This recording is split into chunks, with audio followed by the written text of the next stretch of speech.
Hola, has llamado a... ¿Puedo hablar? El programa presentado por Perra de Satán y... Snorkel, y no puedes dejar ningún mensaje porque aquí las únicas que hablamos somos nosotras. Empieza... ¿Puedo hablar? Bienvenidas, un miércoles más. Que arriba estoy, por lo bajo que me siento. Un miércoles menos. Es verdad. Un Porque... miércoles menos para el final. Wow. Sí, vamos a confesarlo. Puto Miquel Herrán, bienvenida. Hola, gracias por traerme. Eres repetidora además. Soy repetidora, sí. Suspendió recreo. Y aquí me toca otra vez volver. Cateado. Suspendió puedo hablar. Eres la última invitada que Oficial. viene a esta santa casa. Es que qué presión, ¿eh? Ah, esto O ya sea, te lo llevas. Bueno, no, eso es una marca de honor, la verdad, pero... Te me lo habéis dicho justo antes de empezar y yo, hostia, y ahora Te tengo damos que... un pin. Quedan un par de episodios que vamos a hacer tú y yo solas. Y luego quedan los... Y luego quedan, por supuesto, que vamos Valencia, a estar... Barcelona Mira, y Madrid. aprovechamos para recordar, amigas, Sí. gira de despedida. Nos vamos por toda España, concretamente la España del Este. Porque vamos a hacer pudimos hablar un capitulillo de despedida el 8 de junio desde Valencia, el 14 de junio desde Barcelona y ya el último real, el último oficial, el último cheque azul, 22 de junio en Madrid. Qué Eso pena, es. me da un poco de pena de repente. Ya, en esos habrá invitadas, pero en la última invitada de Andar De por esta casa eres Vale, tú. vale. O sea que... La invitada casera. La invitada doméstica. Amasado con nuestras propias manos. Y bueno, las entradas de los shows están a la venta en nuestras redes sociales, eso ya lo sabéis. Pero Miquel, has venido con un librillo, no sé si Bueno, bajo librillo, yo diría librote. Librillo que tiene contundencia. No sé si bajo el brazo o escondido entre el refajo de... Sí, en un bolso para atizar a alguien o un algo. poco, sí, que es pues nuestro mundo. Sí, la verdad que sí. Nuestras amigas. 2 puntos. Sodomitas, vagas y maleantes. Historia de la España desviada de Atapuerca a Chueca. Pues sí O sea, somos. Además yo estuve en sí. Atapuerca, fíjate, de regalo de cumpleaños un amigo mío me llevó a Atapuerca porque me encanta a mí un yacimiento, a lo mejor no sé lo que es eso. Un Homo erectus, un algo, ¿no? efectivamente, un canibalismo también, me muevo mucho por ahí. Y fue mi regalo de cumpleaños ir a ver Atapuerca. Entonces Wow. yo puedo decir que he hecho el check de tu viaje del libro. Yo fui a De Atapuerca y he estado en a Chueca. Y Chueca en también. Chueca se está... Sí, Pero alguna claro, vez. de Atapuerca a Chueca hay que pasar por muchos sitios, ¿no? Sí, hay que pasar por los íberos, los romanos... Incluso por la cárcel, a lo mejor. Incluso por la cárcel, El bastantes. psiquiátrico. Por galeras, por las minas de trabajos La forzados. Santa Inquisición. Sitios bonitos para pasar un auto Bueno, de fe hay que ver así. de todo en la vida. Sí, no, está bien. O sea, fue un poco duro de escribir, ha llegado a algún punto, o sea, llegando ya a sobre todo a la contemporánea, ¿no? Cuando pensamos en plan medicalización, tal.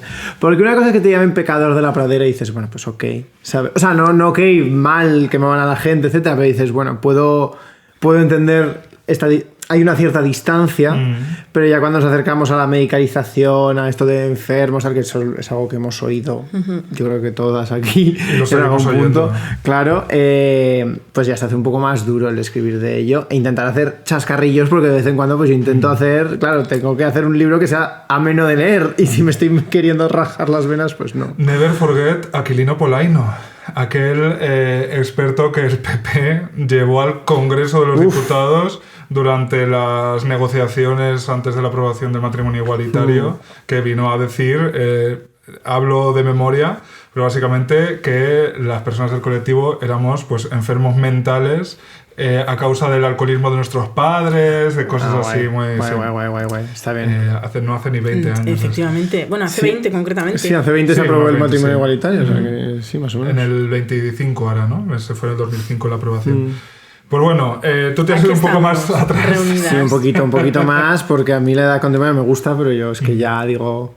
Lo estaba pensando, lo decía el otro día, digo, es que claro, la parte de prehistoria es bastante larga, y luego lo comparaba con siglo XX, y digo, igual se me ha ido un poco la mano hablando de maricones de prehistoria, Bueno, ¿sabes? está También menos es, estudiado. claro, también Exactamente. es más Claro. interesante, o sea, como lector, tendemos, o sea, yo creo que tenemos la prehistoria como muy reducida A a un dos concepto, páginas. efectivamente, a 2 páginas y a un... no había agricultura. Sí. Había agricultura. En plan, Ya está. Llegó la guerra. Pasó la guerra.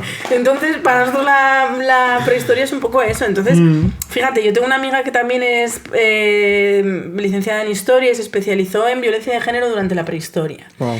Y es una cosa que ni te planteas, que dices, pues claro, si hay hombres y mujeres, pues y hay unos roles de género, pues claro, es normal que exista la violencia machista. Pues aquí lo mismo, o sea, si hay seres humanos viviendo el día a día, aunque claro, mueran a los 35 años, con suerte, también se darán por el culo, digo yo. O sea. Claro que sí, una mamadita tonta sí que uno se da. No, y claro, a ver, obviamente no tenemos tantos restos no hemos encontrado dos esqueletos en el acto o algo así, ¿no? O sea, Pompeya, cuando claro, pasó ahí. el de la masturbación, por ejemplo, en Pompeya. No, sí que hemos encontrado alguna tumba de dos individuos masculinos enterrados juntos. O sea, dos hombres además con un ajuar masculino, o sea, el ajuar típico de los hombres, digamos, enterrados juntos en una forma en la que se enterraba normalmente a hombre y a mujer o a mujer y niño.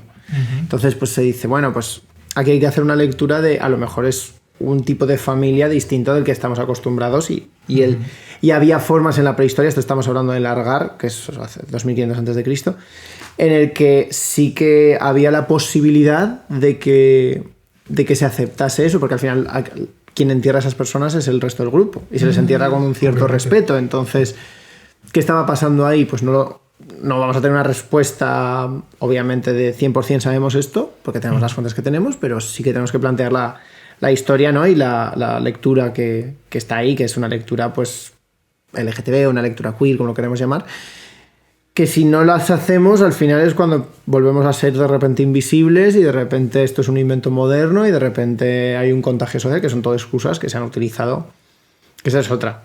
Cuando empiezas a investigar la historia de la sexualidad te das cuenta de que muchos puntos de lo que se dice ahora, de lo que se dice contra el colectivo ahora, se lleva diciendo siglos y aquí no ha pasado nada. No ha cambiado tanto. No. Lo del contagio social, lo de obviamente que cómo se va a reproducir la sociedad si de repente nos hacemos todos maricones, lo de que es una moda, lo de que esto es algo que viene de fuera, lo de que piensen los niños, todas estas cosas lo vemos en Roma, lo vemos en el siglo XVI, lo vemos hace 100 años y dices, bueno, si no hemos acabado con la sociedad todavía, es que algo...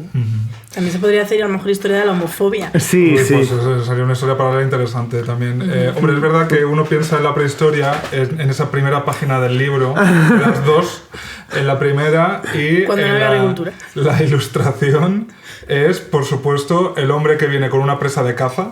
El hombre viene de cazar. La mujer está con un retoño. Claro, los picapiedra. Sí. Vilma Picapiedra esperando en casa con el Bam Bam, creo que se llamaba, sí. Y aquí no ha pasado nada. Claro. No, y esa es otra, ¿no? Que hay presencias que se asumen. O sea, si tú te encuentras un mamut que ha sido cazado, que sabes que ha sido cazado, pues tú le pides la reconstrucción al artista y ahí te va a poner pues al señor cazando, etc. Esto pasó lo comento en el libro, con las pinturas rupestres. Se hizo una reconstrucción de el momento en el que se pintaban las pinturas rupestres de Altamira y lo hicieron en un grupo con una mujer pintando. Y hubo muchas quejas. Esto, bueno, pues al final, que si lo woke, que si inclusión forzada, etc. Y resulta que se ha tenido que hacer un estudio en el que se han medido las huellas dactilares que se dejan, porque hay algunas pinturas rupestres que son simplemente la huella de una mano. Sí. Y se midió las falanges, cómo era la huella dactilar, y dicen, estos son manos femeninas. Digo, vamos a tener que ponernos... Solo se tuvo que demostrar para aceptar que hubo mujeres. Gran justificación de que por Atapuerca quizás pudo pasar una mujer a dibujar un bisontito pequeño. No, claro. El grande no. El grande es el vuestro, señores. Es el vuestro, sí. Claro, entonces es un poco eso, como que hay presencias que se asumen y presencias que se tienen que demostrar, que al final es muy cansado porque, claro, con el libro sí, que también es como...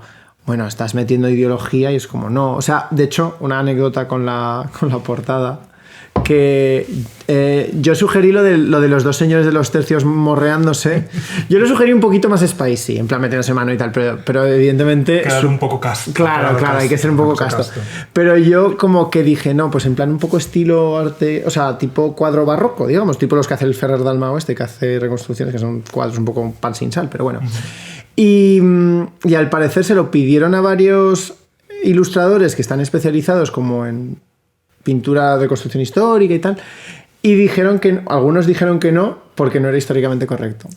Entonces como que digo, a ver, tenemos, o sea, yo tengo autos de la Inquisición contra soldados, quiero decir, o sea, tenemos aquí historias de soldados que se querían o soldados que tenían sexo con otros hombres de formas violentas o lo que sea, ¿no? Pero tenemos muchas historias de lo que pasaba en el ejército que me da a mí que algo así, o sea, no con el casco puesto a lo mejor, pero algo pasó. En mitad de la batalla. Claro, en mitad de la batalla tampoco, ¿no? Evidentemente, pero algo así sí que pasó. Entonces, que me digas que no es históricamente acertado porque tienes tus asunciones, porque no te has molestado ni siquiera en leer algo de las fuentes, pues me parece un poco ridículo. Yo, bueno, te lo confesé fuera de micro, lo digo también abiertamente, cuando vi la portada de tu libro, aunque ya sabía que era tuyo, pero de repente esta primera idea que se te viene a la cabeza, yo es que no sé si lo he confesado yo alguna vez aquí, pero bueno, ya que estamos terminando, me voy... Nos abrimos en canal. Es que nos queda algo, en serio. Me voy vacía y os muestro, pues,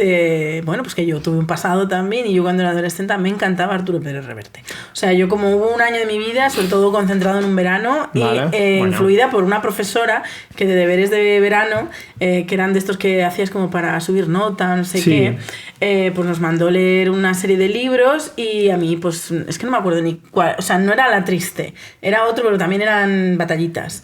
Y de repente me encantaron. El asedio, creo que es. Ese es otro como famoso suyo. Y bueno, pues que ese año a lo mejor me leí 10 libros de Arturo Pérez Reverte seguidos. Y cuando vi esta portadilla, digo, ¿te imaginas la primera novela de tercios mariquitas? Escrita por Reverte. Eso sería, a ver, si quiere que decía, escrito una novela con gatos, ¿no? Había como perros hablando en perro o algo así. No sigo la Hubo carrera, una cosa rara que estaban como guau, re guau, etc. O sea, que escribía en perro. Quiero decir, viendo eso y viendo lo de los senos germánicos, quiero decir, ¿cómo escribirían mariquita? Ay, quítamelo. Paso que voy ardiendo. Toda la novela en cursiva. Ay, pues probablemente. Pero no, la portada, claro, yo la idea que tenía de la portada es verdad que luego cuando vi el resultado dije, hostia, es que se van a pensar que es una novela. O sea, que claro, la intención era un poco sacar eso, pero sí, tenía miedo de que luciese muy novela. Pero es verdad que si luce novela de Pérez Reverte, bien, porque... ¿Existe? O sea, yo esto no lo sé, lo pregunto desde el desconocimiento total, porque la verdad es que, bueno, en general la novela romántica tampoco es que sea mi fuerte, pero ¿existe la novela romántica histórica LGTBIQ+, es decir, se han escrito ya novelas de fuimos a conquistar Flandes y nos comíamos. Hombre, de los tercios no. Y nos comimos los glandes. Pues mira, ya está. De los tercios sé que no. O sea, eso sí que no está. Ese terreno no está reivindicado. En la plataforma donde no hay que comprar los libros, te sorprendería la... Ya, pero bueno, también porque hay mucha gente que se autoedita. Claro. O sea, pues seguro, igual es un género que quiero probar. De repente. Así una novelita erótica de los siglos del siglo de oro. A ver, estaría gracioso. Yo creo que sí, ¿no? Que haría falta más novela erótica LGTB y de histórica, sí, porque al final reivindicas esos... Porque sí, la canción de Aquiles, obviamente, parte de una historia que pues todos más o menos conocemos que hay un contexto homoerótico y tal. Pero claro, tienes que... O sea, otros periodos no se nos ocurriría. Yo creo que en la Edad Media estas cosas no sería tan... Hace poco me leí una novela que sí que era sobre templarios y sí que tenía... Yo no soy muy de novela histórica, tengo que decir. Igual por deformación profesional, porque voy a estar en plan... Pero sí, y había templarios homoeróticos. Que tiene sentido porque los templarios, una de las acusaciones que había era de sodomía, pero bueno. Hombre, que también es como la mili. Claro, sí. Es que, no, y que a los templarios no yo había creo mariquitas, pero... Ay, cuidado. Que a los templarios les puedes poner cualquier cosa que tú quieras porque como están cancelados, claro. Pues en plan, claro, por supuesto que eran mariquitas. Bueno, hay nuevos templarios, ¿eh? ¿Ah, sí? Sí, hay una... O sea, no sé cuándo se fundó, creo que a finales del 19 o algo así. Y siguen ahí, los templarios siguen... ¿Y dónde están? Hay una rama de aquí de España que te puedes apuntar. O sea, tú te metes en Templarios de España, algo así, buscas en Google. ¿Pagas una cuota? Sí, o sea, te hacen rellenar un formulario para comprobar que no estás así no estás de meme, no te estás intentando meter por los jajas. No, que tú de verdad quieres... O sea, te hacen un formulario, pero rollo examen. Es un formulario online para luego ver si tú eres apto y luego ya te contactan. En principio no he seguido el proceso. El examen de templario... tiene que ser... Claro, a ver... Me imagino ahí, ¿tú qué te estás sacando? ¿El carnet de conducir? Pues yo. Pero bueno, seguro que luego si hacen una comparsa van a Toledo y seguro que ganan dinero, ya ves tú. Que hay que ganar un poco de ambientación ahí. Muy bien. Hay una pregunta que ronda en el aire. Cada vez que hay una publicación como esta que un poco, bueno, revisa, digamos, con las gafitas arcoiris, la historia, siempre está la cuestión de no podemos proyectar sobre el pasado los conceptos actuales, la manera de entendernos, todo perfecto. Entonces, ¿cómo has, o sea, cuando te sientas a escribir esta historia desviada de España, qué posición adoptas frente a esto? Pues yo precisamente eso, digo que las etiquetas son importantes como forma de posicionamiento y para verse, pero que yo voy a evitarlas en la medida de lo posible en este libro y voy a utilizar sobre todo el término un poco más, que me parece un término mucho más elástico, que es de desviado o disidente, ¿no? Porque al final el ejemplo que me parece más fácil para entenderlo es si comparamos con Roma. Roma, tú podías tener sexo, si tú eres un ciudadano romano, tú podías tener sexo con quien quisieras, si eras el activo, mientras no fuese otro ciudadano romano o la hija o la mujer de otro ciudadano romano, porque eso son propiedad de otro ciudadano. Pero básicamente el sexo era una cosa de perpetuar una jerarquía social y un acto de poder en el que uno inserta y otro es insertado y el que es insertado está por debajo. Entonces tú eres un ciudadano romano, te querías acostar con tu esclavo, daba igual que fuese esclavo o esclava. Pero esa gente no era disidente, no era desviada. Esa gente era pues, un ciudadano romano más. Y cumplía la ley. Claro, en cambio, los disidentes o los desviados en la historia, o sea, en el mundo romano, habrían sido pues las mujeres que se acostaban entre ellas, los hombres que se acostaban con otros ciudadanos romanos, o el ciudadano romano que se acostaba con su esclavo, pero que quería ser el pasivo. Pues eso me parece. O sea, es una cuestión de entender cómo se construye al que no encaja en la norma, al desviado, al que nos parece mal, que en este caso tiene mucho que ver con la idea de masculinidad y al final mucha de la homofobia viene de la misoginia.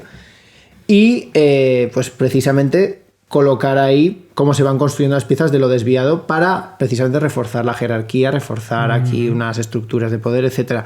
Y por eso me parece que hablar de desviados es mucho más plástico, porque si al final podemos irnos a Grecia y habría un señor muy correcto acostándose con un chaval de 14 años y eso estaba bien, y el desviado era su vecino que se estaba acostando con otro señor, o sea, con... De su edad, sí. Herómenos y Erastes. Herómenos y Erastes, exacto, sí.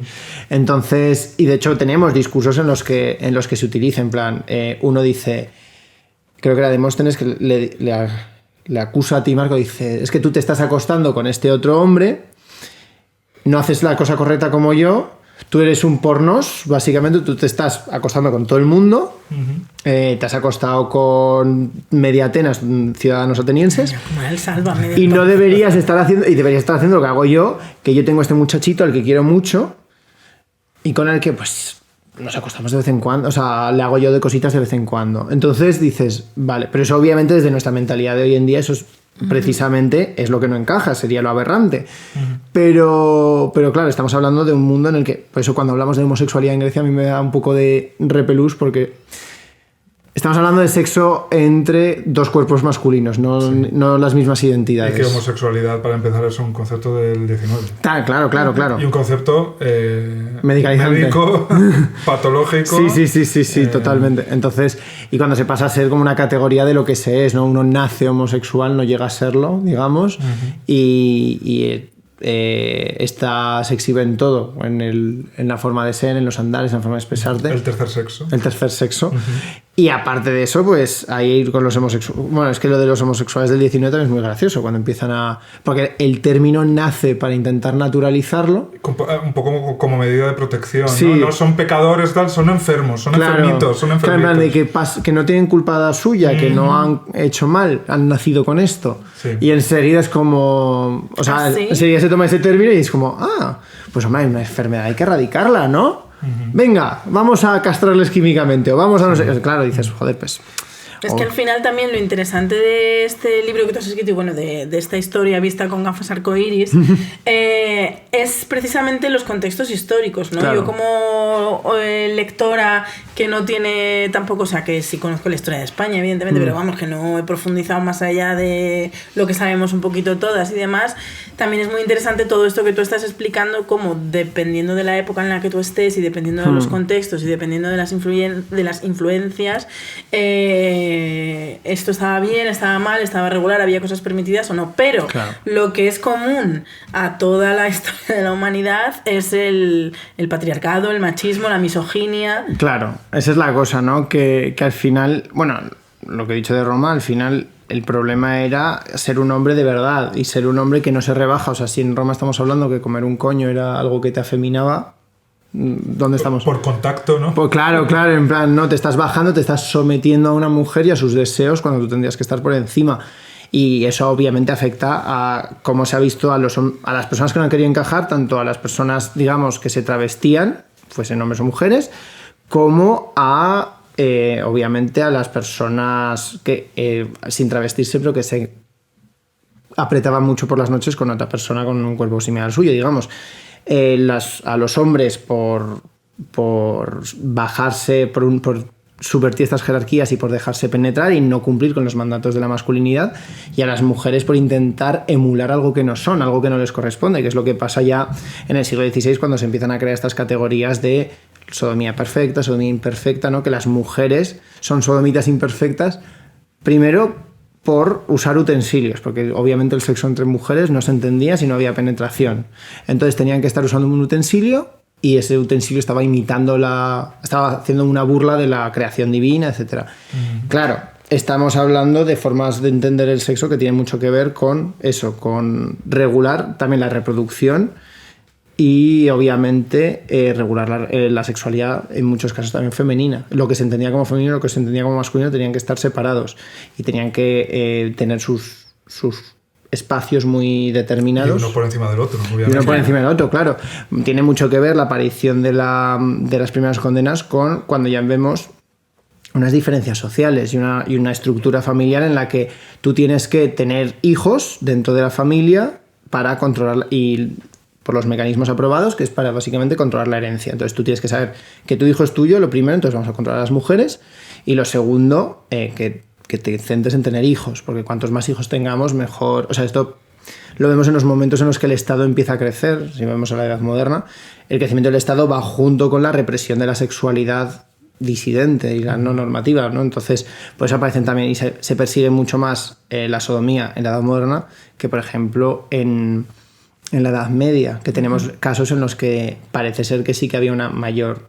Igual había una condena moral, pero no se les perseguía activamente. Era el ratito del pueblo que hacía sus cosas y ya está.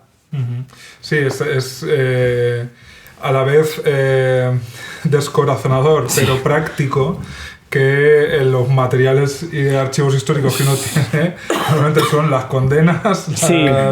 las represiones, los juicios. Lo que acaba mal. Claro, ¿no? Y entonces cuando la constatación de las reuniones de travestidos en el 1903 es cuando llega la policía y hace esa redada. Claro. Estaba mirando, yo tengo por aquí, imagino que es la mala vida en Ah, Madrid, sí. por supuesto, Citadísimo, además. que es esta especie de investigador, Sí. sociólogo, un poco también. Protosociólogo, sí, que está un básicamente. poco interesado, son dos que están interesados un poco en. Vale, pues estas gentes raras a las que condenamos, Claro. en realidad, ¿por qué hacen lo que hacen? Claro, ¿no? y además es como que aparecen en los...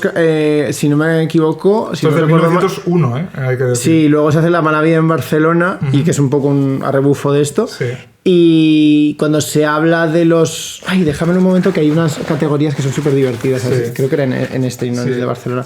Que hay unas... O sea, que obviamente se habla de los homosexuales, digamos, cuando toca hablar de la prostitución, porque se asocia con ciertas prácticas. ¿Por qué? Porque obviamente ya se han alejado y se han llevado a los márgenes, pues es donde se ven. Y porque también siempre hay estas diferencias de poder, ¿no? Esto Quiero es decir. la prostitución, la inversión sexual, el uranismo y el tribadismo. Es que es un...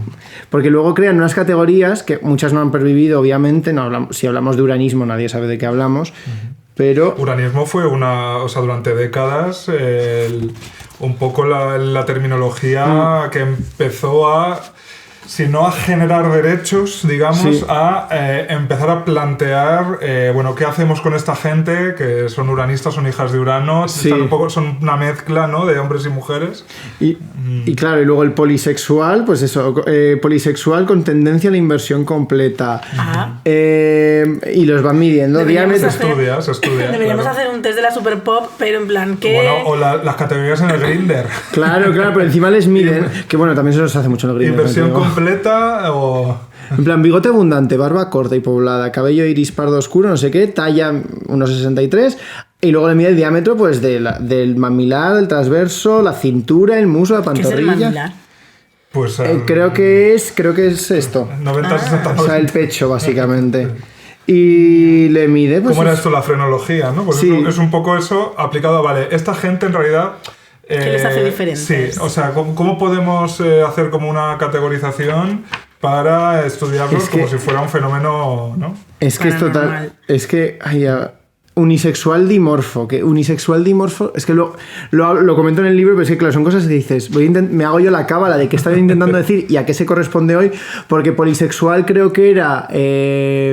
Básicamente lo que llamaríamos bisexualidad, pero luego el polisexual, el uranista polisexual dimorfo es el que básicamente tiene prioridad por los hombres. Yo qué sé, es una. Para que luego se metan con los asexuales etiquetas. románticos. Claro. hace Estáis no sé inventando cuál. muchas etiquetas, esto no me gusta. Sí. Cuando las etiquetas no las ponen ellos es cuando se Efectivamente. les sienta mal. Pues sí, este es un ejemplo que, vamos, se puede conseguir en edición facsímil, se llama La mala vida en Madrid, estudio psicosociológico, con dibujos y fotografías del natural. Es del natural, el pelotinguis, si queréis ver algunos nudes. Y de verdad, yo tengo aquí amplia bibliografía de, sobre todo de los años 20, de los años 10. Sí. Quiero No, decir que tiene. circulaban y me estaba acordando de... Tengo aquí un clásico que es este. Ahora parece que ¡Madre! yo voy a presumir de biblioteca, pero No, es de Los tiene todos a Frías, mano, además, así. Homosexualismo creador, que es del año 33 y que básicamente es un poco lo contrario a lo que tú has hecho, ¿no? Sí. Que es, efectivamente, vamos a localizar a lo largo de la historia gente que podemos saber que Sí. eran como sí. eran, ¿no? En Como plan, eran y habla de. sí, entonces, Augusto, Virgilio, Sí. ¿no? Como poniendo ejemplos, pero también lo entiendo, ¿no? Entiendo que diga, pues mira, este fenómeno no es nuevo, no es una cosa que haya surgido ahora, porque claro, entonces se decía pues que si la revolución industrial, que los humos de las fábricas, los padres, como Claro. Quirino Polaino, ¿no? Los padres alcohólicos, no, señores, esto viene de largo. Ya, que el tabaco, el polvo de tabaco hacía lesbianas a las obreras de la quien fábrica. lo probó Toma ya. lo sabe, ¿no? Entonces, es como toda esta genealogía, ¿no? De decir, Sí, bueno, venga, nos vamos a... Que Enrique IV era. Sí, ese libro también es muy. Leonardo da Vinci y tal, entonces para que vean ustedes... Además es para hablar de que por qué realmente somos genios y por eso hay que dejar a los homosexuales Claro, que estar. es como decir, es una raza un poco... hasta Claro, en plan, superior. digo, déjame ser marica Por supuesto, mediocre, por favor. Shakespeare... ¿Y quién es el otro? Luis II... Anda, hija, qué Ah, guapo. Luis II de Baviera, sí. Entonces, Pero joder. claro, digo, yo déjame ser déjame ser maricón Tranquilo. en plan Por de no hacer supuesto, nada. ¿quiénes son los primeros? Aquiles y Patroclo, Aquiles digo. y Patroclo. Por supuesto. ¿no? Pues este volumen es del año 33. Sí, amigas. no. Y se crea. Pero era un intento de justificar, que esa es la cosa, que estamos en plan, vamos a adoptar la retórica de los que nos estaban medicalizando tal para autojustificarnos y poder seguir. O bueno, a ver, a lo mejor no hay que Que hacer eso. en su momento fue útil, ¿no? Sí. Es este momento Hirschfeld, ¿no? En Alemania. Claro, o sea, a finales de... Ah, bueno, sí, también, o sea, si pensamos en la República de Weimar, pues obviamente duró lo que duró, pero estaban haciendo bastantes avances dentro de lo que hoy a lo mejor se ha configurado de forma distinta y veríamos como raro, pero se nos hace chocante que en los años 20 estuviese habiendo ya transiciones médicas, ¿no? Entonces, y que se reconocía como algo que había que estudiar si queremos entenderlo, pero sobre todo acompañar a la gente que estaba... respetar, Claro, ¿no? ya está. Sí. Entonces Magnus Hirschfeld hace un trabajo brutal, que por eso es uno de los primeros objetivos del partido nazi cuando llega al poder, obviamente. Sí. Y luego, obviamente, si pensamos en nuestra propia historia, cuando llega el franquismo, no es el primer objetivo, pero sí que es verdad que la homosexualidad se relaciona mucho con los republicanos y los rojos. Se busca el gen rojo y luego se busca el gen homosexual. Y ahí estamos con con las lobotomías del abuelo de Masterchef. Efectivamente, el doctor Vallejo Nájera. Y porque no vamos a decirlo cuando es la historia. Sí. Y bueno, y obviamente López Ibor y todas esas cosas que es importante entender. Ahí el doctor Gregorio Marañón tiene este prólogo que hizo, no sé si al Coridón, de André Gide. Sí. Entonces también lo sabía que se lo tomaban de una manera más dentro de lo que cabe, Gregorio Marañón era bastante... Era en plan, esto es algo que pasa, no podemos controlarlo, ya está, hay que vivir con ello, pues como igual que nace gente daltónica y nace gente tal. Pero bueno, también... en ese momento, oye, que no era poca cosa. No, y también te digo que Gregorio Marañón, a mí lo que me hace gracia de Gregorio Marañón es que también hace un perfil psicológico de Juan Tenorio y llega a la conclusión de que Juan Tenorio era maricón. ¿En serio? Claro, porque o sea, el hombre más Don Juan. Sí. Pero según él es que se emperifollaba tanto y era tan... Me voy a tirar a todo lo que se mueva por Sevilla, lo que sea, porque realmente él quería una excusa para cuidar su imagen y realmente quería tener sexo consigo mismo. O sea, es una cosa como muy psicoanalítica y tal, ¿no? Obviamente. Bueno. Pero bueno, una película de eso, la verdad. Sí. Conozco alguna. Yo te voy a decir, yo conozco a alguno que te acuestas con él y se está acostando consigo mismo, realmente. No, pero ese perfil un poco, o sea, no el de querer acostarse consigo mismo, pero sí el de emperifollarse para tirarse a todo lo que se mueva, para mí es un hombre bisexual, la verdad. Claro, también te digo que esa es una perdón cosa... por la bifobia. No. No, lo digo yo, o sea, perdón por la bifobia, pero es más estereotipo, no claro, pero bisexual. ¿Era Don Juan Tenorio un bisexual guarro? Esta categoría. Si tenía bigotillo, sí. Pues lo representa con mi Pues ya está, es que ya lo tenemos, cariño. Caso cerrado. Caso cerrado. Lo habéis escuchado Era antes. bisexual guarro. Pero luego, aparte, también es como la cosa de... Es que se ducha y se acicala para gustar a las mujeres. Y digo, pues hazlo tú también. ¿Cómo se le ocurre? ¿Cómo se le ocurre? A las mujeres les gusta la gente con algo de higiene. Wow, cosas sorprendentes. Sí, pero bueno, está ¿no? Pues un poco dónde ponemos el límite, ¿no? Dónde ponemos, cómo acotamos lo interpretable, qué estamos poniendo de nosotros mismos. Y yo creo que eso es un poco, afortunadamente, el momento en el que estamos. Porque claro, la historia del colectivo, primero, es inasible, o sea, no se puede, pues eso, categorizar claro. de una manera clara. Entonces, ¿cómo lo hacemos, no? Historiográficamente, ¿cómo lo hacemos? Claro, yo, por ejemplo, es que, o sea, si pensamos... Es que creo que cuando ponemos etiquetas, si lo hacemos simplemente en la categoría de sexualidad, es muy fácil hablar de homo... o sea, no muy fácil, pero es muy fácil caer en ello. Pero, por ejemplo, ya cuando empezamos con temas como la expresión de género, se hace mucho más complicado, porque tenemos historias de personas que a lo mejor categorizaríamos como trans o como lesbianas butch o como que tenemos historias de personas que son asesinadas mujeres al nacer y que se travisten, o sea, llegan a vivir un largo periodo de su vida como hombres, se meten al ejército, lo que sea. La monja Alférez, por ejemplo. Sí, y en el caso de la monja Alférez al menos tenemos sus memorias en las que habla de sí mismo en masculino y en femenino, o sea, que va cambiando, habla de su etapa en el convento en femenino, habla de luego en el ejército en masculino. El último documento que tenemos de la monja Alférez es firmado como Catalina, cuando ya llevaba, creo que 12 años viviendo, autorizado a vivir como Antonio. Entonces, claro, dices, ¿estamos hablando de un género fluido? ¿Estamos hablando de tal? No, estamos hablando de que se entendía el género como algo más performativo y fluido, pero no necesariamente de que la Catalina / Antonio de Lauso dijera, pues yo soy una lesbiana butch, o yo soy un hombre, o yo soy un hombre trans, o lo que sea, no binario, o lo que sea. Estamos hablando de categorías mucho más difíciles de asir, como has dicho, desde nuestra perspectiva. Y también es verdad que en muchos casos la disidencia sexual, o sea, la idea de que tú tienes una sexualidad disidente ya te hacía tener un género disidente. Bueno, sigue siendo en muchos casos así, ¿no? Pero me refiero que al maricón no se le veía como del todo un hombre. Entonces estamos hablando de que el género y la sexualidad han estado muy unidas y muy imbricadas, y ahora lo hemos separado y lo hemos categorizado como formas distintas porque lo encontramos útil para articularnos, entendernos, articular unas reivindicaciones, pero por otro lado también muchas veces, pues si vayamos al pasado, han estado muy unidos. Entonces tenemos que saber entenderlo sin categorizar y sin poner nuestras categorías, ¿no? Más bien entender, pues eso. Yo no le voy a decir, tú eres un hombre trans o eres una lesbiana butch, por ejemplo, Heleno de Céspedes, pero sé que estuvo viviendo 10 años como hombre, que se casó con una mujer, que le condenaron por bigamia y y entonces entiendo cómo esta persona podía entender a lo mejor, cómo podía moverse por el mundo, que me parece más interesante que el acceder a un mundo interior que no que es imposible acceder ya. Claro. Sí, a eso, quiero decir, la historia es rica en casos de estos, ¿no?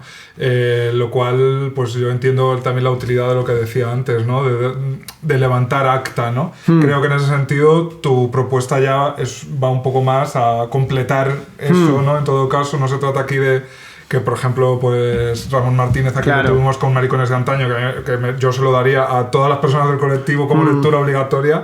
Con el carnet. Si te sacas el carnet de conducir, pues la guía. Te viene un sobre a casa. Si te sacas el carnet de templario, pues la novelita. Si te sacas el carnet de mariquita... Pues en ese caso era súper revelador ver, coño, joder, me está hablando de gente que sí venía en el libro de historia, ¿no? Decir, y de las cosas que, oye, resulta que a todos se les olvidó. Que no es importante hablar de ello. No, es que eso ya es su vida privada, ¿no? Pero las otras, la de Enrique VIII, no la sabemos. Claro, exacto. O sea, al pie de la letra, ¿no? Y, bueno, en este caso es más, yo creo que te lo llevas más a desindividualizar. Sí. Y un poco a, bueno, pues socialmente, ¿no? Cada momento histórico, cada sociedad concreta, que evidentemente ahí también el anticolonialismo y tal nos enseña también cómo el género es una cosa completamente colonial, claro. Que se proyecta también sobre otras sociedades. Entonces, bueno, es un poco ver... un poco la perspectiva un poco más grande, ¿no?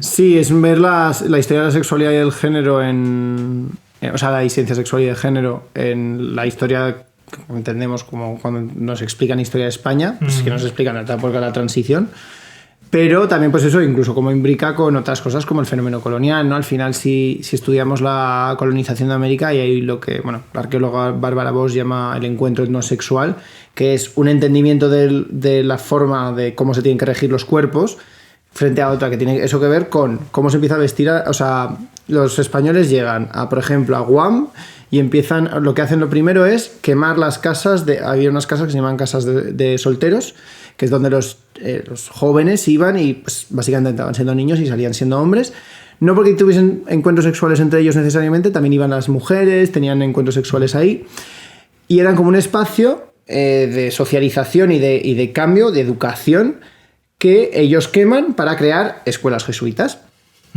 ¿Y qué hacen? Sorpresa. Claro, ¿y qué hacen los nativos, los chamorros? Queman las escuelas jesuitas. Entonces empiezan un conflicto porque básicamente en las escuelas jesuitas lo que hacían era a las niñas las vestían, a los niños los vestían de otra forma, les enseñaban a vosotros coséis, vosotros hacéis esto, y básicamente empezaban a intentar crear estas diferencias de tareas de género, de uno está por encima, otro está por debajo, pero también a vestir el cuerpo, a regular cómo se tienen que relacionar unos con otros, y eso es parte de un conflicto porque también te tocan algo muy íntimo, que es cómo te entiendes a ti mismo y cómo... Y era un objetivo que además se comenta en estos conflictos de que los niños empiezan a pelearse con sus padres, porque los niños han sido educados por estas escuelas y el sistema, la forma de ver el mundo de los padres es completamente distinta. Y eso tiene mucho que ver con la colonización, pues obviamente de América, en la que si vemos por ejemplo, los juicios por travestismo, el travestismo en la península ibérica se persigue no el travestismo, sino la sodomía. Es decir, que si tú te travistes para acostarte con... O sea, si tú eres un hombre, te travistes y te acuestas con un hombre, pues eres un sodomita. Pero en América sí que encontramos casos y siempre son con mulatos, con... Pues al final, gente que no era blanca, que no eran criollos y que sí que se les condena por travestirse también, por travestismo, por brujería, cosas similares. Y tiene que ver con regularles cómo se tienen que vestir, cómo se tienen que comportar, cuáles son los géneros, cuál es el comportamiento propio de cada género, etcétera. Y esto, pues obviamente, se utiliza para crear este sistema colonial de nosotros estamos por encima, vosotros justificar la violencia también y la conquista porque había tribus caníbales y tribus sodomitas, que eso pasa, o sea, en los mismos viajes de Colón habla de tribus sodomitas. Núñez de Balboa, cuando llega al Mar del Sur, al punto de llegar, se encuentra una orgía sodomítica y lanza a los hombres a los perros, y esto se nos cuenta como... ¿Veis lo bien que lo hice? Que mandé a esos sodomitas a los perros. ¿Por qué? Porque esto justifica que tenemos que entrar aquí a golpe y cuchillo, pues básicamente arrasar con todo para construir algo civilizado, entre comillas, entendamos. Ahí es un ejemplo de la producción del género, cómo se produce, claro. Cómo se fabrica, vamos, claro, cómo se ensambla. Sí. Además es eso, es el momento perfecto del encuentro para ver cómo lo que nosotros creemos como natural realmente no lo es, sino que se construye. Y hay que forzarlo, ¿no? No sale solo, no es, en fin, no te tienen que enseñar. Natural. Si es que al final, o sea, yo creo que uno de los grandes problemas que tenemos los adultos es que se nos olvidaron nuestros primeros años de vida. Claro. Porque si no se nos olvidasen, nos daríamos cuenta, igual que nos enseñaron a leer, porque creo que más o menos todos nos acordamos de cómo empezamos a leer o a escribir, nos acordaríamos de cómo nos educaron para representar un género, ¿no? Claro. Yo, por ejemplo, yo sí tengo recuerdos, ¿no? Que yo lo he contado aquí muchas veces, que yo me crié mucho con mi abuela materna, y mi abuela materna, básicamente, mi relación con ella era corregirme. O sea, ella se dedicaba a corregirme, porque yo tenía que ser una niña pero no una niña cualquiera, sino que había que ser una niña de una determinada manera. Ya. Y porque niña supongo que ya era, o sea, yo ya fui leída como niña en el momento que nací con vagina, entiendo yo, pero una cosa es nacer con vagina y otra cosa es ser una niña. Sí. Y yo, vamos, es que me llevaba, o sea, yo tampoco he sido la persona con una expresión de la feminidad más evidente del planeta Tierra de manera natural, creo, con lo cual yo me acuerdo de buenas broncas, buenas regañinas, buenos castigos, por el simple hecho, por ejemplo, de no querer ponerme un vestido. O sea, es que yo no quería ponerme un vestido porque estaba en el pueblo con la bici, corriendo de acá para allá, pues un vestido te dificulta la vida. Y sobre todo porque si llegaba manchada, ragarra. Entonces yo no quería ponerme vestidos y bueno, eso era pues un absoluto drama. Entonces al final, si hiciéramos ese ejercicio de recordar nuestros primeros años, nuestra educación, nos daríamos cuenta de que a nosotros es todavía o sea, gente que estamos, bueno, iba a decir que somos jóvenes, ¿te imaginas? Bueno, llegado a un punto hay que aceptar que no, pero bueno. Mediana edad, todavía recibimos esa estricta educación. Y bueno, otra cosa que me acuerdo yo también, yo fui la segunda generación de primaria en mi colegio, o sea, yo viví el cambio ese que hubo de EGB a primaria, siendo yo la segunda generación de personas que empezaban primero de primaria, ¿no? Porque los que tenían 2 años más fueron los que terminaron la EGB. Vale. Entonces yo me acuerdo que en la EGB, porque yo tenía, mis primos son todos mayores, yo soy la más pequeña de mi familia, en la EGB, en mi colegio, a las niñas todavía les daban costura y cosas de casa y de esto que te enseñaban a coser, a bordar, no sé qué, y a los niños mientras les daba otras actividades, rollo baloncesto, correr en el patio, cosas así. Wow. O sea, eso todavía lo recuerdo yo. Y que yo me acuerdo también que protesté un poquito porque a mí me apetecía que me enseñaran a bordar, porque me parecía muy bonito lo que hacían, y yo me quedé como, ay, qué rollo la primaria. En primaria me toca ir a ética. Claro, en primaria no hay bordar, no estamos aprendiendo a bordar. Hombre, además uno lo disfrutaría bordando, también te digo, ¿eh? Pues sí. Yo creo que sí. En fin, la cara, no sé si decir cara B de la historia, que hay muchas, no hay solo una, pero bueno, está claro que Bueno, la cara desviada de la historia, porque al final esto también un poco va de lo mismo, de que siempre hay una norma, ¿no? Siempre hay esto es lo que hay que hacer y luego está todo lo demás, que a mí me parece bastante curioso también, ¿no? El esfuerzo que se pone en hacer lo que hay que hacer cuando sería mucho más fácil. O sea, si tú quieres hay muchísimo más desvíos que norma. Sí, no, claro, si es que al final, y luego esa es otra, ¿no? Que la norma también ha creado, o sea, la idea del desviado también ha regulado el comportamiento de mucha gente que realmente encajaría en cierta forma, ¿no? O sea, gente que llamamos cis, heterosexual, también se deja de hacer otras cosas porque a lo mejor le leen como marica, por ejemplo, ¿no? Entonces, aquí estamos con el dilema de las nuevas masculinidades y todas estas mierdas, ¿no? Pero al final es la cosa de que se regula incluso la persona que encaja, o sea, si pensamos en la típica chavala que tú la ves de fuera y piensas una chavala bastante normativa, también está dentro machacándose de no hacer ciertas cosas o hacer ciertas cosas que para alcanzar ese ideal que es inalcanzable, o sea, para la gran mayoría de la gente. Incluso la gente que se acerca más a este espectro, digamos, está bastante lejos del ideal, que al final es una imposición que no, o sea, que te obliga a consumir, obviamente, si estamos pensando ya en términos de hoy puramente capitalistas, pero también que te obliga a desamanerarte si eres un tío, feminizarte si eres una tía, etcétera. Entonces, como que te autoimpones. La mayor persecución es interna al final. Sí. O sea, no la mayor, pero una de las más importantes es esa. Sí, yo creo que eso, las personas poco deconstruidas, por decirlo de alguna manera, tienen esa impresión, que por supuesto es la que se les ha enseñado, claro, de que lo incómodo, lo peligroso es desviarte de la norma, ¿no? Y que si se te premia la norma, lo cómodo es que te premien. Si uno piensa en el que queda primero en la carrera de obstáculos, pues es el que más esfuerzo tiene que hacer. Claro. Realmente, ¿no? Entonces, los premios sociales normalmente son porque tú te estás adaptando muy bien a esas normas sociales. Y adaptarte muy bien a esas normas normalmente es, acometerlas 24 horas, 7 días a la semana. Totalmente. Entonces, cariños, veniros al desvío. Veniros al desvío, exacto. En el desvío se está Está perfecta. Es quitarte la faja. El desvío es quitarte la faja. Contact. Y no tener la forma de que repente.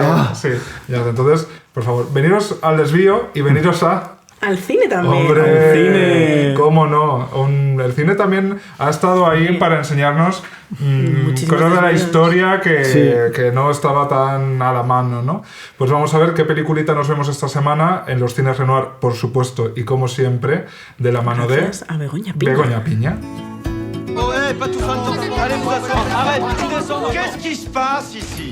Hola a todos.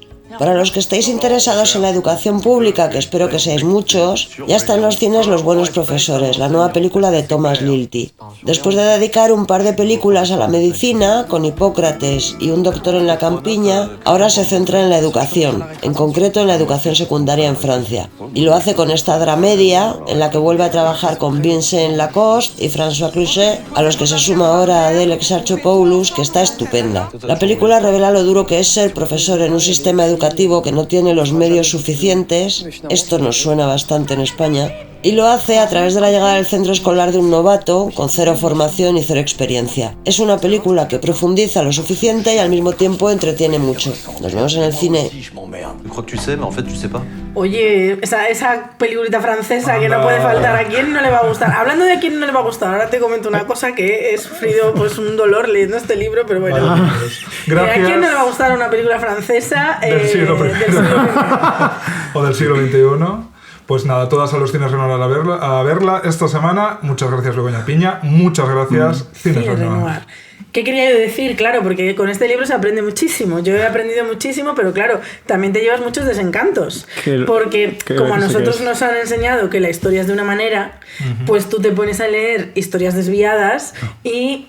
Bueno, pues hay mitos que se te desmontan, verdades que de repente conoces. Y yo para mí una de las más dolorosas que me ha enseñado este libro es que el baptisterio romano del siglo I no es del siglo III.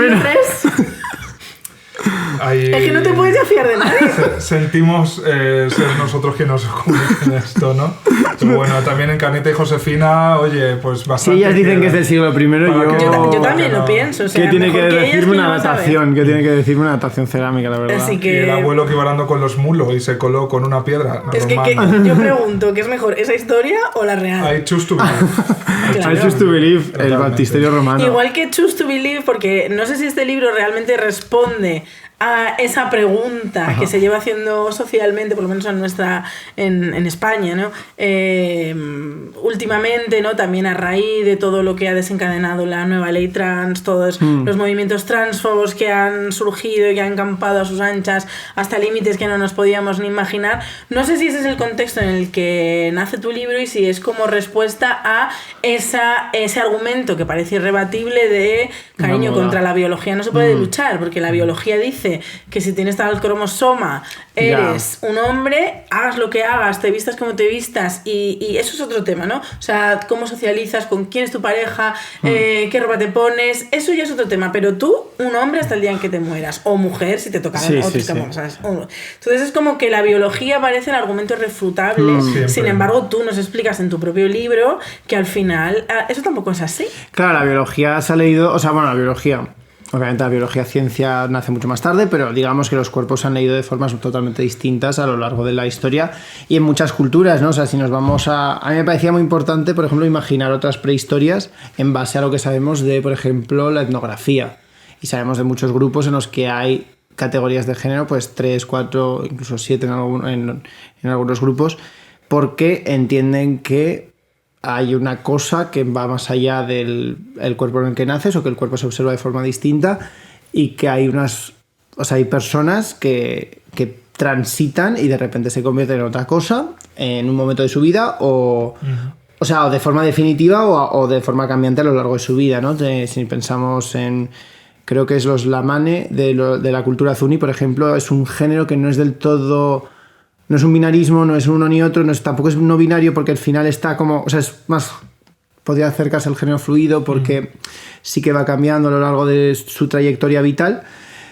Y esto es importante tenerlo en cuenta, ¿no? Que al final la cultura y la sociedad pues han marcado muchos ordenamientos del género y la sexualidad de forma, a lo largo de la historia. Pero bueno, en general, no fue eso lo que me llevó a escribir el libro nace un poco más de hecho, fue cuando leí sobre la tumba esta de Largar que he mencionado antes, porque dije, joder, si en porque se puede hacer una historia queer del planeta y creo que es, como puedes tirar de muchos hilos, pues al final seguro que te sale una enciclopedia enorme, pero más o menos puedes. Pero decía, joder, es que de nuestra prehistoria propia, digamos, de la península ibérica o del Estado español, tenemos algo ahí, y leí ese caso hace como 5 o 6 años y dije, joder, pues esto es verdad que tenemos hasta en la propia prehistoria.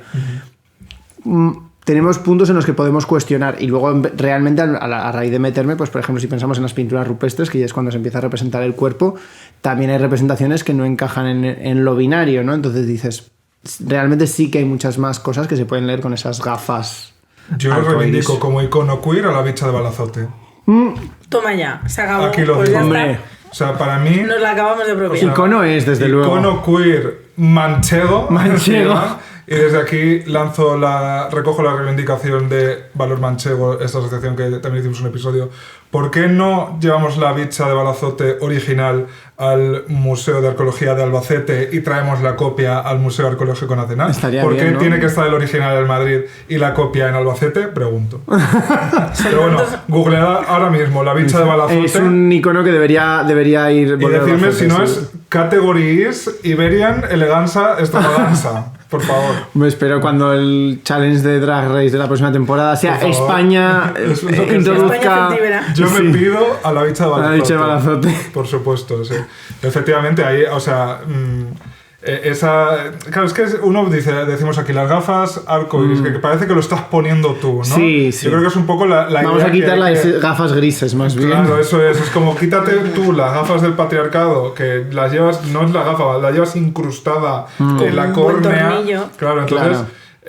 Y deja de, pues lo que decías antes de las ilustradoras, no es que no es históricamente pero correcto. como yo lo he visto en mi claro. es como, Velázquez no pintó uno de esos, así que no cuenta. Sí, entonces que es como no es tanto en tú proyectar, sino deja tú de proyectar a los picapiedra en toda la prehistoria, claro. A lo que sea en la Edad Media, ¿no? Y en lo siguiente.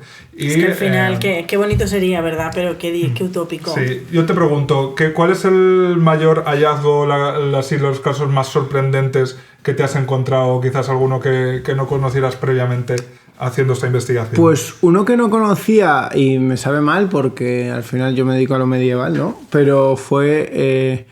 hay un contrato del 1061 que ocurre, que es en Ourense, lo que es la provincia de Ourense, en el que 2 hombres firman que son amigos amigos buenos, como pone, buenos amigos, como pone en el documento. Pero juran que pues van a vivir juntos en una casa en la que se van a cuidar, se van a alimentar el uno al otro, no van a dejar que no entre nadie que no sea, sin el permiso de la otra persona, van a tener los mismos amigos, los mismos enemigos, se van a cuidar. Y que cuando uno muera... llamaríamos una relación tóxica, ¿no? Y sí, eso también es verdad que lo de los amigos es un poco... Y por contrato. Y por contrato también. Y que cuando uno muera sus propiedades van a pasar al otro. O sea, que son herederos del otro. Claro, entonces dices, joder, estamos hablando de un contrato que a todas luces... O sea, que si viésemos que en vez de Pedro y Munio se llaman Pedro y Josefa o Pepa, sí. Pues un matrimonio. Pues un matrimonio. Entonces, ¿por qué? Y claro, digo, joder, estamos hablando aquí de un matrimonio, vamos a llamarlo así, en el siglo XI en Galicia, que dices, joder, pues no, esto no me lo esperaba. Luego también, pues muchos casos, porque yo creo que, por ejemplo, la historia intersex está muy poco investigada. Claro. Conocemos algunos casos en el siglo ya XVI, XVII, pero tenemos enterramientos que, por análisis arqueológicos, se ha sabido que eran personas intersex y que no sabemos cómo vivían porque no deja, o sea, porque ya estamos hablando de la época cristiana en la que a hombres y mujeres se les entierra más o menos igual. Pero también tenemos historias de, pues, personas intersex, por ejemplo, que se les dejó elegir, digamos, cómo quieres vivir. Que era para encajar luego en una casilla otra vez, ¿no? En plan, pues yo porque tenía una genitalidad muy ambigua y por tanto se les decidió allá cuando eran adultas elegir. Pero es una forma muy distinta como tenemos de ordenar la intersexualidad hoy en día, que hacemos las mutilaciones genitales, ¿no? Pues, efectivamente. entonces me parece muy importante ver cómo en distintos periodos de la historia, pues eso, incluso el propio cuerpo se entendía de formas distintas y la cosa de que hubiese un cuerpo intermedio, en la Edad Media se entendía como algo milagroso. Mientras que en el siglo XVIII ya dicen, no, esto no puede ser. Hay que elegir, no se puede ser. No, ni siquiera hay que elegir, tiene que elegir el padre. No, o sea, claro, no puede... sí, o sea, hay claro. que llevárselo a uno. Que esto, a mí siempre me ha parecido que las personas intersex, o sea, son el como, vale, según vosotros la biología es lo que ordena y manda, entonces solo se puede ser una cosa en la otra. Yo eso bueno, ¿Y qué pasa con esto, no? Claro, yo me he encontrado con mucha gente cuando hablas de... O sea, yo he intentado hablar muchas veces de arqueología queer y de cómo leemos el género en el pasado y tal. Y la queja que más veo de las TERF es como... Cuando hablo también de... Es que el sexo tampoco también se construye socialmente, tal, no sé qué. Me dicen, es que estás diciendo que el sexo no existe, que eso... Digo, si estoy hablando del sexo, no sé porque no va a ser porque no existe, ¿no? Pero eso es lo primero. Pero segundo, cuando hablas de intersexualidad, que... O te salen con 1000 excusas para decir que esto no es válido, que no lo deberíamos discutir o que no deberíamos hablar de intersexualidades y de cómo eso precisamente desafía ese binarismo del sexo y el género. Porque te dicen, bueno, que es minoritario, que son enfermedades, que son, pues al final, malformaciones, bla, bla, bla. Y hablan con un lenguaje tan deshumanizante que luego te dicen, pero yo no tengo nada en contra de las personas. O sea, pero yo que precisamente son... Las personas intersex sí que las creo, digo... Pero te has dado cuenta que las has estado vilipendiando todo lo que has podido y más. Pero igual que también a mí a veces me dicen, o sea, porque me ven que me maquillo y tal, y me dicen, pero tú eres un hombre que se pinta. Yo, sí. O sea, efectivamente, porque por mucho que yo hable hablo de arqueología queer, hablo de identidades trans, pero lo hablo desde el punto de vista de que es gente que me importa, gente que tengo en mi vida y que yo tengo unos conocimientos como arqueólogo en los que integro ese conocimiento, pero no, obviamente, por hablar de ciertas cosas ya parece como que te van a atacar a lo que tú eres. Y digo, pues luego sois vosotras las que decís lo de... Sí. Perpetuar el género, las esencias, bla, bla, bla, en fin. A ver, no discutáis con las TERF. Sí, la verdad es muy cansado, pero bueno, también es verdad que aparecen y como por arte setas. De magia, como si un mago las invoca, pero tal cual, porque aparecen y de repente se multiplican porque se lo pasan por algún grupo de WhatsApp o lo que sea. Sí. Y estás diciendo el otro día, el día contra la LGTBI-fobia, y empiezan ya de repente, se lo han pasado a uno que como me han visto aquí ha dicho, este es un trans de esos, y yo como...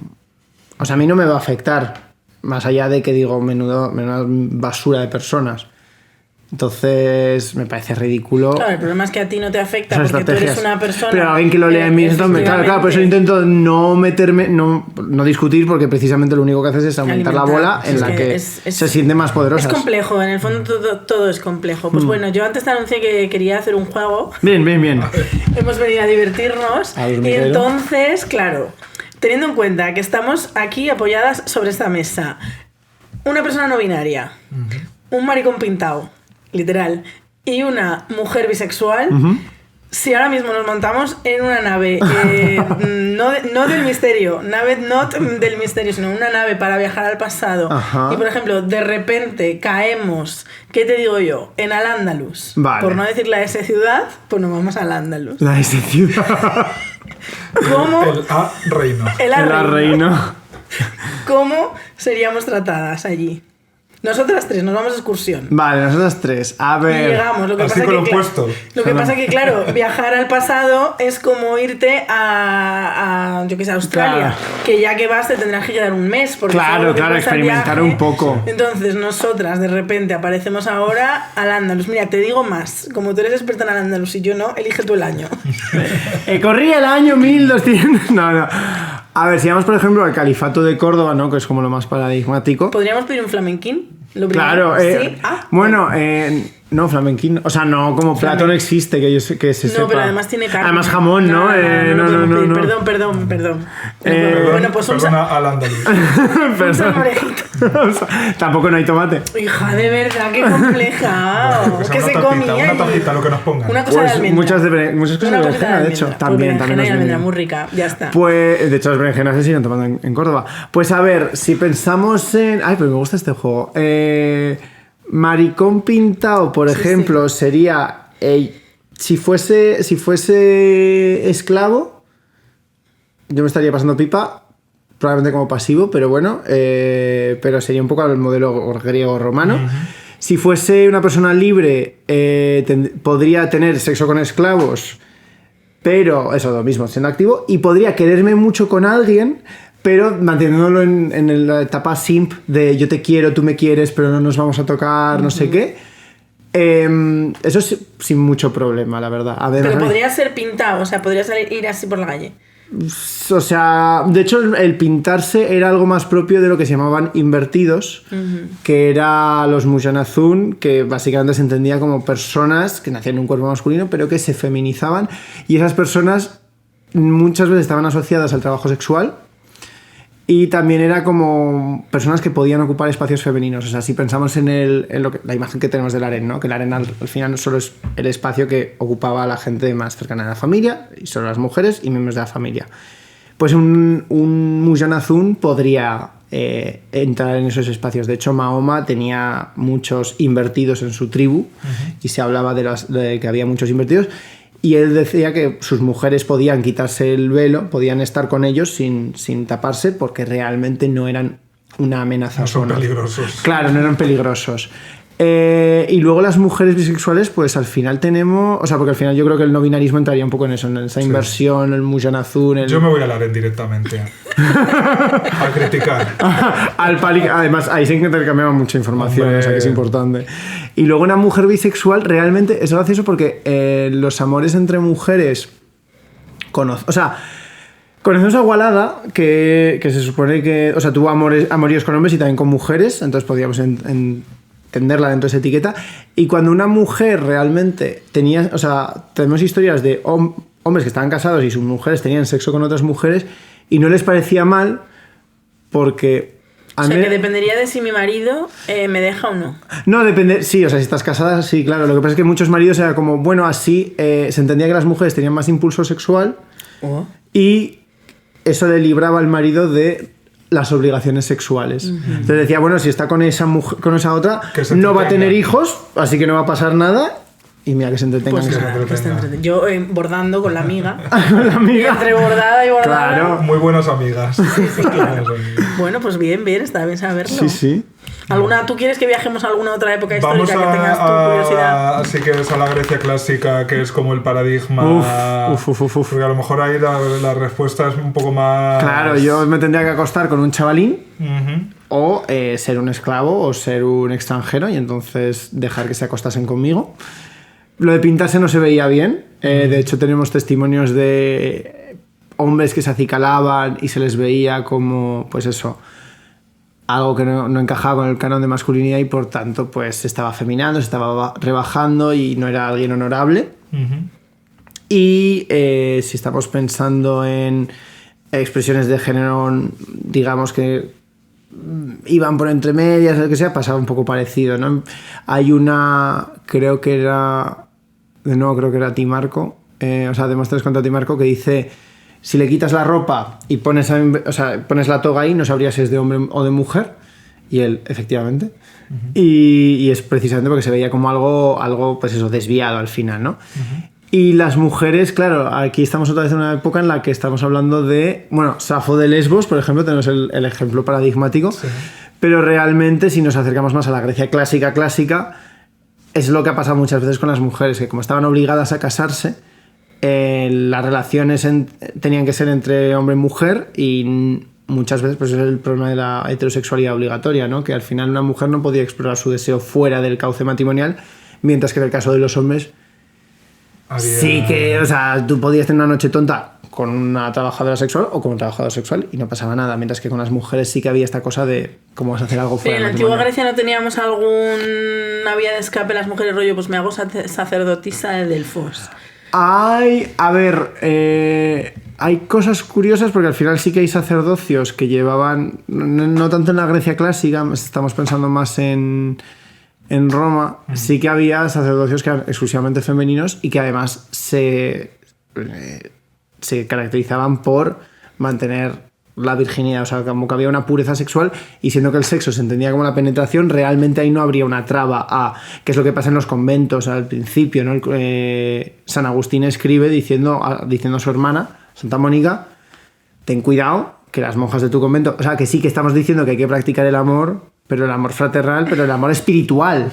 En plan, que tus monjas están siendo más carnales que espirituales, vigílalas. Pero claro, como no se entendía como sexo apropiadamente, pues... Si no había un falo, claro, la cosa era más... Era mucho más plástico difusa. Y luego pasa al principio del siglo XX, o sea, finales del siglo XIX, que había que muchas mujeres hacían actos que hoy entenderíamos como sexuales, pero que para ellas eran como, no, si estamos practicando para cuando ella se case, que sepa lo que va a pasar. Y entonces eran juegos... Becarias. Claro.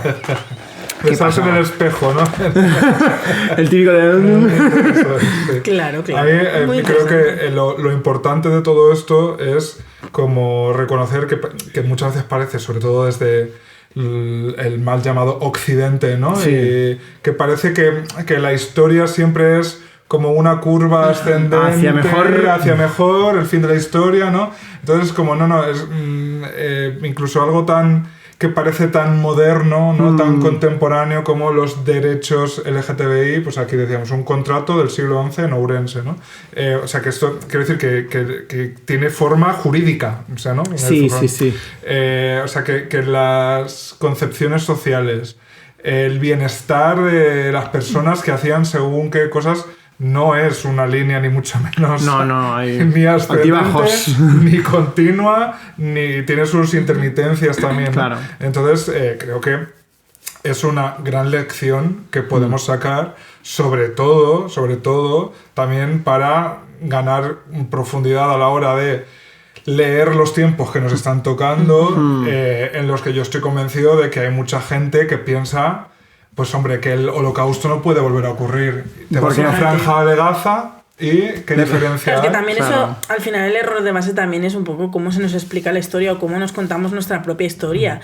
Si no nos llegamos a creer que nosotros somos los más civilizados, los más avanzados, los más todo, no estaríamos, yo creo que habría como unas tensiones y luego eso genera idioteces como las pirámides de Egipto la construyeron los extraterrestres, porque cómo va a ser posible que en el siglo VI antes de, bueno, siglo VI antes de Cristo, que Un poco más. 10, 12, 11, 13. Un poquito más. De verdad, ¿te O sea, imaginas? 2500 antes de Cristo. Sí, estamos a 5.000 años de las pirámides, más o menos. Pues Sí, eso, yo eso me acuerdo que siempre... en el siglo mucho antes de Cristo, ¿cómo podían hacer esas cosas que nosotros sabíamos Sí, hacer? o sea, que siempre lo explicaban de hay más distancia entre las pirámides y Cleopatra que entre Cleopatra y nosotros.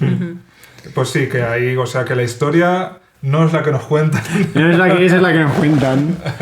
Oye, Todo parte de un antes de universo. terminar, un simpático anuncio, porque en la historia de la humanidad, en la historia de la literatura concretamente, en ese caso sí que se cumple lo de que cada vez vamos a mejor. Sí. No porque por fin hemos llegado al culmen de la literatura contemporánea en español y el próximo 13 de junio se publicará mi novela. ¡Ole! Ya tengo fecha de lanzamiento, 13 de junio. Fíjate, qué día más bonito. Me encanta el número 13, a mí no me da mala suerte. Pues mira. No como ese otro zamorano que decía que él había ganado 12 más 1 títulos porque le daba miedo el número 13. Yo no, soy una mujer Yo valiente. sabía que era de Zamora. Ángel Nieto, sí. Nacido en Zamora, pero como todos los zamoranos, tarde o temprano te largas de Huyen. allí. Ese hombre no tuvo ninguna... Vamos, que no estuvo ligado a Zamora de ninguna otra forma, nada más que por el hecho de nacer. 13 de junio, Darío no quiere estar muerto, a la venta en todas las librerías, en todos los puntos de venta, así que está ya que lo puedes reservar. Entonces lo puedes reservar, ¿dónde concretamente? Pues mira, si te metes en mis redes sociales, pues en mis links de las bios, yo lo he dejado ahí para que tú pinches y elijas la librería en la que tú lo quieres reservar. Hay muchas opciones, no siempre hay que elegir la A opción. Sí. No confundir con el A Reino, ese sí que hay que elegirlo. A-A Reino. El águila. Entonces, cariño, todas a leer vivas, pues una novela pues divertidilla como yo, porque aquí Enrique es la intensa, que se escribe La Mancha, Pumba, y yo soy la divertida, la pispireta, Venga. Bueno, pues por eso el jingle ya. la que se come el coño con una amiga mientras te borda una rosita en la solapa. Entonces, pues nada, pues ya está, ya queda oficialmente anunciada, que escritoras somos todas, de repente. Sí, de Estamos repente. que vamos. Aquí tienes a 3 mujeres que acaban de sacar 3 libros seguidos y ya estáis sin despeinarnos. Yo un poco sí. Y ya, bueno, no sé si es la última pregunta, tenemos tiempo para una pregunta más. Sí, claro que Lo sí. bueno de no tener guión. Ah, Pero Claro. déjame decir, porque luego siempre la gente no se entera. Presentación en Santiago de Compostela de la Mancha. Si lo estáis escuchando el propio miércoles, hoy, esta tarde a las 8 en la librería Numax. Y este sábado, día 25, en Marirred, Madrid, a las 12:30. Vale. Horario Y que por Bermú. cierto también, mira, podríamos aprovechar para decir que este viernes en Mari Red también va a haber un acto Ah, es verdad, homenaje sí. a Roberta Marrero, que falleció la semana pasada. Sí. Y oye, que está... Desde aquí nuestro recuerdo. Está bonito pues homenajear a las personas Sí, que al sí, final... con sus versos, claro Sí, que sí. ¿Y qué más había que decir? Ah, sí, Tu la última pregunta. pregunta. Claro, que yo te hice así una pregunta fuera de micro, que era ahora que hablábamos de escribir sin despeinarse. Vale. Querida amiga, o sea, tú el año pasado, si no tengo yo mal entendido, Ajá. o este año a principios, tú te doctoraste. El año es decir, pasado, sí. leíste tu tesis doctoral. Eres Sí. una doctora. Eres Soy una doctora. Doctora Queen. La Soy Queen. doctora. Soy doctor puto. Entonces, me estás queriendo tú decir a mí que yo lo único que tenía que hacer es escribir una novela y ya ha habido tardes que me he arrancado los pelos y tú estabas haciendo una tesis doctoral a la vez que escribías este libro. Sí. ¿Cuál es la clave de tu secreto? Tirarme de los pelos, precisamente. Pero si los tienes ahí todos. De momento, a ver cuánto duran. No, sí, y terminé. A ver, terminé la tesis, la entregué en junio. No sé. Principios de julio. Me tomé un par de semanas de vacaciones y luego me puse con esto. Madre mía, qué loca, pero es Que que es esto no otra es tesis cualquier- doctoral. A ver, tengo que decir en mi defensa Es que te quiero decir que tenemos yo había aquí cosas que yo, o sea, yo había bastantes partes que ya tenía 359 investigadas, quiero decir, que ya, Trabajo hecho, claro, había trabajo partes que yo ya Está tenía loca. no escritas, no puestas sobre papel, pero todo el tema del Andalus, todo el tema de Roma, todo el tema de Grecia, todo el tema de la prehistoria, el trasfondo teórico y los casos ya los conocía en muchos casos. Edad moderna sabía cosas y sabía dónde ir a saber más. Y lo que menos sabía, pues, o sea, lo que menos preparado estaba era la edad contemporánea. Que a mí eso de cuando ya empieza a ser... Hay mucha más información, sabía que venían frías, pero también estaba como, mira, llegaremos a ello cuando lleguemos a ello, porque hay muchísimo que cortar y, o sea, obviamente... Hay Sí, da para quiero cosas decir, o incluso sea, más especializadas. Claro, o sea, quiero decir, la referencia del título es al libro de Alberto Mira, obviamente. Y ese libro es el doble que esto y solo del siglo XX y solo historia cultural. Quiero decir que es como. También está Mírala, aquí. mírala. De Sodoma Chueca, Lo que que- es pues el clásico de Alberto Claro. Mira, que era un poco el puto Miquel de los 90. Y quiero decir, gran clásico. y quiero decir, y ese libro es solo de siglo XX y solo historia cultural. Y ya, o sea, Sí. y es que ahí hay mucho. Y el siglo XX ya está en plan, mira, mira. Sí. Devolvedme al Andalus. a mi tierra. El siglo XX es verdad que evidentemente Tiene está mucho más, transitado, hay más archivos, Claro, más información. por eso yo también quería un poco centrarme más en las partes que yo considero que son menos Bueno. conocidas. Yo creo que forman un buen buen dúo ¿no? dinámico. Como para tener estas partes. Felicidades sobre todo por haber construido una historia de la España desviada, accesible, amena, y que, bueno, que todo el mundo pertenezca o no al colectivo. Yo creo que es interesante conocer, pues eso, no es tanto ponerse la gafita arcoiris, Sí. es quitarse un poquito Las gafitas que ya tenemos un poco las incorporadas. gafas que ya nos han puesto ahí desde pequeños.